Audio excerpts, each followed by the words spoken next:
Cristiano Ronaldo commented on his response to Portugal being denied a last-gasp winner in Belgrade on Saturday. Cristiano Ronaldo said he will never change, following his angry outburst after the Portugal captain was denied a dramatic late winner in contentious circumstances against Serbia.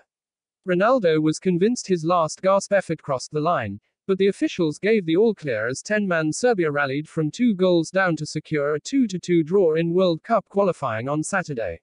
Stefan Mitrovic made back-to-back goal line clearances to thwart Portugal in stoppage time, though Ronaldo was left fuming as the superstar was adamant his effort crossed line in Belgrade, where there was no VAR in place to review the decision.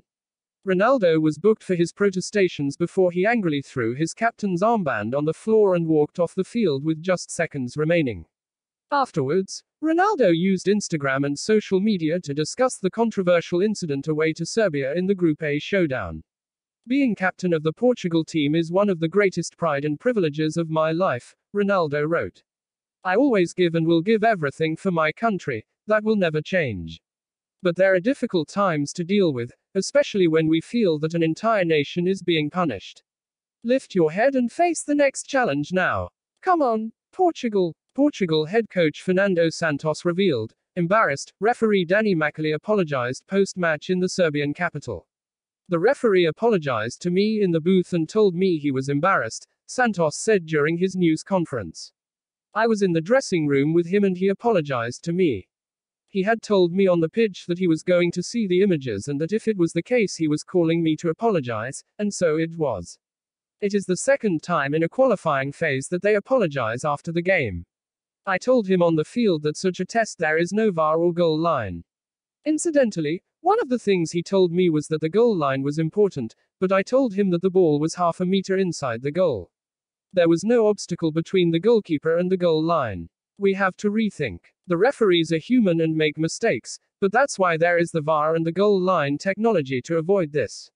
The result left Serbia and Portugal level on 4 points atop Group A, 1 point ahead of Luxembourg through 2 match days. On the incident, Serbia boss Dragan Stojkovic added, "I never comment on referees' decisions whether they go our way or not. Mistakes by officials are part of the game and should be viewed as such. I didn't see it clearly, I can only pass a verdict after I've seen the replay. Ronaldo is a great player but we largely contained him tonight and in the second half we showed true grit and character to fight back from 2 goals down. We always knew what to expect from a top team like Portugal but against such opposition you have to be brave and never give up. This group of players is quickly learning that." Afterwards Santos said, "The referee afterwards saw what had happened and came to me to apologize for the mistake." The coach went on to say he couldn't explain the difference between the 2 halves of football his team played. Portugal's forward Cristiano Ronaldo reacts during the FIFA World Cup Qatar 2022 qualification group of football match between Serbia and Portugal at the Rico Mitic Stadium, in Belgrade, on March 27, 2021. Portugal's forward Cristiano Ronaldo reacts during the FIFA World Cup Qatar 2022 qualification group of football match between Serbia and Portugal at the Rico Mitic Stadium, in Belgrade, on March 27, 2021. "I don't have an explanation for the result. I just can't bring myself. We studied Serbia. We knew how to play them, like we did in the first half. We knew they could change it up, and had the players to do it. Serbia started the first half well and scored. They tied the match but we reacted well, creating opportunities. At the end, the ball was half a meter in but it was not given.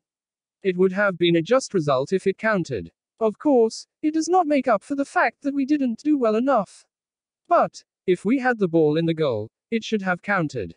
Why was there no goal line technology? For whatever reason FIFA does not mandate that goal line technology be used in their qualification games.